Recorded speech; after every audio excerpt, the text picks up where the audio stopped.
Hello, एक बार फिर से हमारे यूट्यूब चैनल पे आपका स्वागत है। और आज हम इस वीडियो के अंदर बात करने वाले हैं Kronox lab science limited IPO के बारे में, जो कि मंडे को यानी 3 जून 2024 को ओपन होने वाला है। तो उस आईपीओ से रिलेटेड जितनी भी डिटेल्स है वो आज इस वीडियो के अंदर हम कवर करने वाले हैं। और इस वीडियो के अंदर जो भी हम कवर करेंगे वो इस प्रकार है। सबसे पहले हम देखेंगे कि कंपनी करती क्या है, कंपनी का बिजनेस मॉडल क्या है। उसके बाद हम बात करेंगे फाइनेंशियल स्थिति क्या है कंपनी की अभी। उसके बाद हम बात करेंगे कंपनी जो भी आईपीओ लेके आ रही है उस आईपीओ का साइज कितने का है, और आईपीओ से रिलेटेड जो भी डेट है, इंपॉर्टेंट डेट्स है, आईपीओ कब क्लोज होने वाला है, कब ओपन होने वाला है, उसका अलॉटमेंट डेट कब है, उसका लिस्टिंग डेट कब है, वो सब आज इस वीडियो के अंदर देखने वाले हैं। और साथ ही देखेंगे कि जो आईपीओ अभी लेके आ रही है कंपनी उसका लॉट साइज कितने का है, और शेयर का जो प्राइस बैंड है वो कितने का है, और इन्वेस्टर जो रिजर्वेशन कैटेगरी है वो किसके लिए कितने परसेंटेज है, एचएनए के लिए कितने, रिटेलर के लिए कितने, एम्प्लॉय के लिए कितने, कोटा अलग अलग कितने परसेंटेज के लिए आईपीओ इश्यू किया वो भी हम देखेंगे। और उसके बाद देखेंगे कि जो आईपीओ लेके आ रही है कंपनी उसके पीछे पर्पज क्या है, जो भी पैसे मार्केट से जुटाएगी कंपनी उन पैसों का करेगी क्या। और अंत में हम देखने वाले हैं कंपनी का करंट जीएमपी कितना है, यानी ग्रे मार्केट प्राइस अभी कितना चल रहा है। और फिर देखेंगे हम कंपनी का रजिस्ट्रार कौन है, यानी जो आईपीओ अभी कंपनी लेके आ रही है उसका रजिस्ट्रार कौन है। आईपीओ अप्लाई करने के बाद में उसका आईपीओ का स्टेटस आपको कौन सी साइट पे देखना है, कौन सी कंपनी के ऊपर आपको चेक करना है। तो उस कंपनी का मैं नाम आपको लास्ट में दे दूंगा उसका कि आईपीओ रजिस्ट्रार कौन है। तो चलिए वीडियो शुरू करते हैं। सबसे पहले बात कर लेते हैं कंपनी के बिजनेस की, कंपनी करती क्या है। तो कंपनी 2008 के अंदर एस्टेब्लिश हुई थी, और कंपनी जो काम करती है वो काम करती है केमिकल के अंदर, केमिकल बनाती भी है और केमिकल प्योरीफाई भी करती है और रिफाइन भी करती है। और कंपनी वडोदरा के अंदर एस्टेब्लिश है, और उसके पास में 3 मैन्युफैक्चरिंग यूनिट भी है। और मैन्युफैक्चरिंग जितनी भी तीनों यूनिट है वो सी पोर्ट के पास में यानी समुद्र किनारे है। और वो है फर्स्ट लोकेशन उसका मुंद्रा है, सेकेंड है कंडाला, और थर्ड है हजीरा है नावा सेवा। और उसके बाद कंपनी जो है pharmaceutic, agrochemical, personal care, metal refinery और एनिमल से रिलेटेड जो भी प्रोडक्ट होते हैं केमिकल के, उनके हेल्थ के लिए वो कंपनी बनाती है। और कंपनी जो टोटल जो प्रोडक्ट बनाती है केमिकल के लिए वो बनाते हैं 185 के आसपास में। और कंपनी डोमेस्टिक के लिए भी बनाती है और इंटरनेशनल भी बनाती है। और इंटरनेशनल की अगर बात करें तो कंपनी लगभग 20 कंट्री के साथ में एक कंपनी बिजनेस करती है। और कंपनी की फाइनेंशियल जो सिचुएशन अभी जो क्या है वो भी देख लेते हैं। कंपनी 31 मार्च 2021 से 31 दिसंबर 2023 तक का अपने पास में डाटा है। और अभी बात कर लेते हैं कंपनी के फाइनेंशियल सिचुएशन के बारे में। तो 31 मार्च 2021 से लेके 31 दिसंबर 2023 तक के अपने पास में डेटा है। तो सबसे पहले देख लेते हैं कंपनी के एसेट की ग्रोथ कैसे हुई है। 31 मार्च 2021 को देखें तो ये सब जो डाटा आपको दे रखे, यूनिट जो आपको जो नंबर दे रखे वो सब करोड़ के अंदर है। तो एसेट की अगर बात करें तो सबसे पहले 37 करोड़ के आसपास में है, फिर बढ़ के 56 हो जाती है 31 मार्च 2022 को। 31 मार्च 2023 की बात करें तो 54 करोड़ के आसपास में हो जाती है। और 31 दिसंबर 2023 की अगर बात करें तो 66 करोड़ के आसपास में कंपनी की असेट हो जाती है, यानी असेट जो है कंटिन्यूस ग्रोथ हुई है। सेकेंड है कंपनी का रिवेन्यू।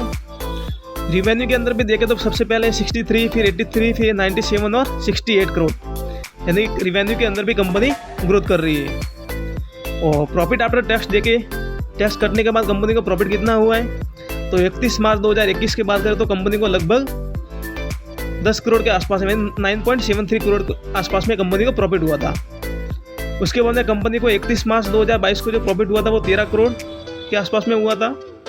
31 मार्च 2023 को कंपनी को जो प्रॉफिट हुआ था वो 16 करोड़ 62 लाख के आसपास में हुआ था। और 31 दिसंबर 2023 को कंपनी को जो प्रॉफिट हुआ वो है 15 करोड़ 47 लाख के आसपास में। तो कंपनी कंटिन्यूसली ग्रोथ कर रही है और प्रॉफिट में भी है कंपनी। और नेटवर्थ की बात करें तो कंपनी के पास में नेटवर्थ टोटल है अभी तक, नेटवर्क भी देखें तो आप 26, 40, 44 और 60 कंटिन्यूसली नेटवर्थ के अंदर भी ग्रोथ हुई है। और रिजर्व एंड सरप्लस की अगर कंपनी की बात करें तो 31 मार्च 2021 को, और 31 मार्च 2022 को 40 करोड़ के आसपास में, 31 मार्च 2023 को 7 करोड़ के आसपास में, और 31 दिसंबर 2023 को 15 करोड़ के आसपास में। और कंपनी के अंदर जो मेन जो बेनिफिट्स है कि कंपनी डेब्ट फ्री, यानी कंपनी के ऊपर कोई उधारी नहीं है, कोई भी लोन वगैरह नहीं है। तो ये इसके लिए प्लस पॉइंट है कंपनी का। और कंपनी जो अभी आईपीओ लेके आ रही है वो आईपीओ का डिटेल्स इस प्रकार है। आईपीओ की जो डेट है वो 3 जून 2024 को आईपीओ ओपन होने वाला है और 5 जून 2024 को आईपीओ क्लोज हो जाएगा। और फेस वैल्यू शेयर का वो 10 रुपीज़ का है। और प्राइस बैंड जो है शेयर का लॉट का वो 129 से 136 के बीच में रखा गया है, यानी जो मैक्सिमम है वो 136 है और लोअर प्राइस है वो 129 रुपया, यानी इस बीच के अंदर आप शेयर का प्राइस रख सकते हैं। और टोटल जो आपका लॉट साइज है, एक लॉट के अंदर 110 शेयर आपको मिलने वाले हैं अगर आईपीओ अप्लाई करने के बाद में आपको अगर अलॉटमेंट मिलता है तो।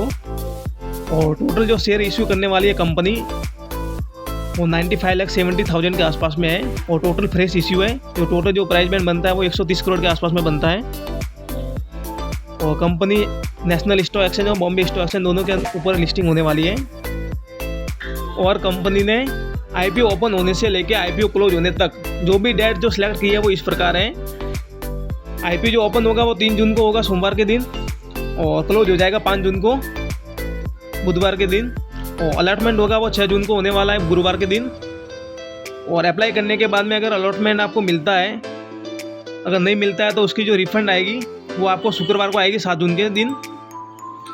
और अगर आईपीओ अलॉटमेंट हो जाता है, आईपीओ मिलता है आपको, तो आपके डीमेट अकाउंट के अंदर जो शेयर का जो क्रेडिट है वो 7 जून को हो जाएंगे। और लिस्टिंग की जो डेट है कंपनी की आईपीओ की वो है 10 जून को सोमवार के दिन। और कट ऑफ डेट है मैंडेट रिक्वेस्ट की वो है 5 जून 2024, यानी कि आप 3 जून से लेकर 5 जून के बीच में अगर आईपीओ अप्लाई करते हैं और इसकी जो मैंडेट रिक्वेस्ट आपके जो यूपीआई के ऊपर आती है उसकी जो कट ऑफ डेट है वो 5 जून 2024 को है, जो कि शाम को 5 बजे तक है। और कंपनी ने जो इन्वेस्टर के लिए जो कैटेगरी जो रिजर्वेशन रखा है वो इस प्रकार रखा है। एम्प्लॉयमेंट के लिए कोई भी कोटा नहीं रखा है और एंकर इन्वेस्टर के लिए कोटा रखा है 30% के आसपास में। क्यूआईबी के लिए कोटा रखा है 20% के आसपास में। यानी कंपनी जो अभी शेयर जो इश्यू कर रही है, जितने भी फ्रेश इश्यू शेयर कर रही है 95,70,000 के आसपास में जितने भी शेयर आप कंपनी इश्यू कर रही है, उसके अंदर जो रिजर्व कोटा है वो इस प्रकार रखा है। इसमें 30% जो है एंकर के पास में रखा है और क्यूआईबी के लिए 20% का रखा है और नॉन इंस्टीट्यूशनल एचआईनी कैटेगरी के लिए 15% का रखा है और रिटेल कैटेगरी के लिए 35% का कोटा रखा है। और ऑफर किए गए कुल जो शेयरों की संख्या वो इस प्रकार नीचे आपको दे रखी है, जो कि 95,70,000 आसपास में होती है टोटल।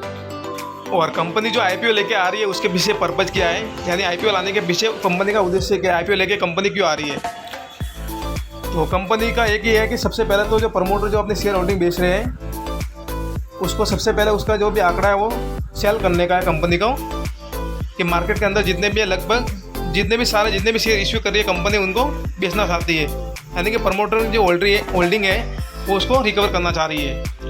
उसके बाद में स्टॉक एक्सचेंज पर इक्विटी शेयरों को सूचीबद्ध करने के लाभ प्राप्त करें, यानी कि स्टॉक एक्सचेंज के अंदर पहले लिस्टिंग हो जाए, उसके बाद उसके ऊपर प्रॉफिट गेन कर सके। और अब बात कर लेते हैं क्रोनक्स लैब साइंस आईपीओ की जीएमपी, यानी ग्रे मार्केट प्राइस अभी कितना चल रहा है। तो ग्रे मार्केट जो प्राइस चल रहा है वो अभी इस प्रकार चल रहा है अभी लाइव में। तो अगर ऑफर प्राइस अगर कंपनी ने रखा है वो 137 रुपया, तो उसके ऊपर 80 रुपीज़ के आसपास में, यानी 137 प्लस 80 यानी 80 रुपये ऊपर चल रही है अभी जीएमपी। और 80 रुपये के आसपास में अगर लिस्टिंग होती है तो आपको 58% के आपको गेनिंग लिस्टिंग गेन आपको मिल सकते हैं। और 31 मई 2024 को अगर बात करें लाइव तो 137 रुपये के ऊपर लगभग 82 रुपीज़ यानी कि 60.29% के आसपास में आपको लिस्टिंग गेन मिलता हुआ दिखाई दे रहा है। यानी कंपनी की बाज़ार के अंदर बहुत डिमांड चल रही है ग्रे मार्केट प्राइस के हिसाब से। और अभी बात कर लेते हैं कि आईपीओ में अप्लाई करने के बाद में उसका अलॉटमेंट का स्टेटस है कौन सी साइट के ऊपर चेक करना है और आईपीओ का जो रजिस्ट्रार कौन है। तो आईपीओ का जो रजिस्ट्रार है क्रोनक्स लैब साइंस आईपीओ का जो रजिस्ट्रार है वो है K fintech technology limited company, यानी के फिनटेक जो मैं बता रहा हूँ आपको ये फोटो। और इसकी जो साइट है वो ये नीचे आपको दे रखी है। इस साइट के ऊपर जाके आप अपना आईपीओ का अलॉटमेंट चेक कर सकते हैं अप्लाई करने के बाद में। वीडियो पसंद आया तो वीडियो को लाइक कीजिए, कमेंट कीजिए और अगर चैनल पे आप नए हैं तो वीडियो को सब्सक्राइब जरूर कीजिए। वीडियो देखने के लिए बहुत बहुत धन्यवाद।